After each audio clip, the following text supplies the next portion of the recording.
I've prepared a live webinar planning checklist for you, and I am going to include this as a downloadable PDF as well as a Word document. Sometimes I get a little bit uh, frustrated when I have to download PDF documents and their checklists and things like, where they're fill in the blanks, because unless it's a fillable PDF, something where you can write on it, it's kind of a pain in the neck.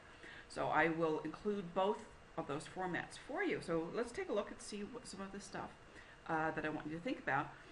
Number one is to select the webinar topic. And again, pick the topic that you're going to be discussing in your webinar, and then write a headline. Make the headline snappy, hooky, something that is engaging, something that is benefits driven, and something that is really, really going to make somebody want to attend your webinar. Try to keep the webinar less than 140 characters. That is about the same length as a Twitter post, the maximum Twitter post, and that is a pretty good rule of thumb for writing a headline that you can work with. Write a description about the headline, about the webinar. Write a description here, the date that you're going to have the webinar, the time of day that the webinar will take place. Make a note if this is going to be a recurring webinar. That may be a webinar that is part of a series, or something that will be done in an encore presentation. So if you're going to be presenting it in any sort of format, make a note about that for yourself, because there are certain things that you can keep in mind when you're setting it up. If you're doing a series, some of the same stuff you're doing doesn't have to be entered all over and over again. So that's good to know. Who is the organizer of the event? The organizer is the person with the top level of administrative control, and the organizer of the event is the person who has the authority to assign other permissions as well. For instance, there are presenters. In many cases, the organizer of the event will be the presenter or the main presenter of the event, but not always. So if the organizer is not going to be the presenter, then the organizer needs to assign whatever permissions are necessary for the presenter or the presenters to be able to share the control of the webinar, to be able to show their screens, to be able to show whatever applications they have, whether they're showing presentations or working online or managing chat or whatever. So you put their names here, whatever notes you want. You may also have panelists. Panelists typically are not presenters, and I'll tell you how panelists work, and how I like to work with panelists is that sometimes I will have a number of people attending a webinar who would like to have some input, who may have some special questions. And there are times when I've had very, very large webinars with hundreds and hundreds of people, but there are just a few people that I will single out for the ability to ask me a question by phone, or to be able to enter into a conversation in the webinar with their microphone. And those I call panelists. Those are typically people that I will select from my No Blogger Left Behind group. And of course, people who have been through No Blogger Left Behind, who are attending a blogging webinar, are people who I think are special, and those are people that I'm happy to accommodate, and to be able to go deeper with them in their journey in the blogs. Next step is to set up a registration page, and then set up a registration and a lead bridge. And what the lead bridge is the lead bridge is a piece of software or a tool. In WordPress, there's a plugin that lets you connect the registration with your autoresponder and your list building vehicle. For instance, if you're setting up a registration on GoToWebinar doesn't collect those in your autoresponder, but you can work with a lead bridge to do that. And there will be a separate separate video just about the lead bridge. I think it's very, very important to be able to collect the leads who come in and the registrants from the registration page, and to be able to assign them to a campaign in your autoresponder service. You also want to very, very possibly create a registration survey, perhaps get some thoughts from your folks before the webinar, something that is relevant to the topic. Perhaps ask them what questions they would like to have answered. What are their most burning questions about that topic? What is it they would like to hear about?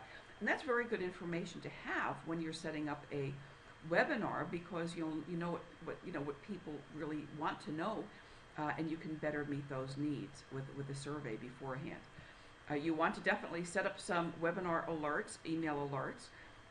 When people sign up for the webinar, you want them to get an email that says, welcome to the webinar, it will be on such and such a date and time. You want them to get another alert probably a week before, the day before, and an hour before. So there are a number of alerts. We have another video about that, but I'm putting that on this checklist. If you have the ability to collect SMS or cell phone numbers, you can send people an SMS text alert prior to the webinar, and that's a really good thing to do, and that is something that really works very, very well to increase attendance. You may also, depending upon your situation, want to send them an alert via their voicemail to their cell phone. So you can actually send a message. If you have their telephone number, you can send a voicemail message to them that says, hi, this is Fran. Listen, the webinar is going to be starting in about 15 minutes. Get to your computer, check your email. I can create that kind of a voicemail message in a pre-recorded format, and that can go out as an alert as well. You want to make sure somebody is creating the presentation, make sure that's covered. Create whatever handouts you may be including with your presentation, any of the materials. You may want to, for instance, create a PDF form of a PowerPoint presentation and perhaps some notes, and make that available as a handout. You may have a white paper to share. You may have something to share, and again, that's part of your planning. You may also want to create a bonus, and bonuses are a neat thing to do, and bonuses can be used actually to help people get viral for you. So after somebody registers, for instance, you could say, pick up a free bonus, just please send this link to the webinar to, let's say, 3 of your friends or 4 of your friends, or post a tweet on Twitter to tell people about it, or post a link to your Facebook page. There is some special software. It's called Refer a Friend software that lets you tie in a registrant's a webinar registration to a bonus, and connect it with that kind of incentive. That's kind of neat. That's a neat program that I use with one of the Evergreen webinar programs I have. You also want to create some poll questions. Polls are a real great way to engage with your audience, and you can create those ahead of time. I'm guessing you probably want to do those at about 15-minute intervals. Make people click on a link, vote about something, tell you how experienced they are with a particular topic that you're discussing, talk about, sales volume, whatever. One of the neat things about poll questions and about the survey is that this is stuff that people will be doing online. This is interaction they will be doing, and at the end of the day, when you collect your registration information and tracking and see who attended, you will also see how they answered those poll questions, and it will give you a much deeper insight into your audience and actually into the people who attended as individuals. You want to definitely, talk about your team, talk to your team, or consider, if you're doing it yourself, if you are your team, your question management and how you're going to manage questions, and your engagement strategy. If you're a one-person, one-arm paper hanger, and you're the one who's organizing the webinar, doing the webinar yourself, there's a limit to how much you can really monitor questions and engagement, and still, stay on target and deliver your best kind of presentation. So you may want to say, I'll be taking questions after the webinar is over. After the webinar is complete, I'll be reviewing the questions then. So please make sure that your questions are are written in full sentences and I can understand them. And again, consider the type of ways that you will entertain questions. If you're going to just take the questions, if you're going to be looking at the chat, if you're going to open up the phone lines, if people are on their microphones, if you're going to let them do that, or in fact, if you're going to be entertaining questions by email. It's really, really nice to be able to be working with another person, to have a partner on a webinar who can handle those types of things for you. It's a real great strategy to have somebody on the chat, on the questions during a live webinar who can be answering them in real time while you are presenting. So it's a great idea to have a couple of people working on a live webinar. You also want to take a look at your public relations, your advertising strategy. Where are you going to be looking for registrations? You'll have an email list. You have all kinds of facilities. You have the Facebook, you have Twitter, you have all kinds of things. By and large, your email list is going to be the best. You may also want to consider advertising on Facebook and elsewhere, depending upon what you're doing with those webinars. Schedule a practice session.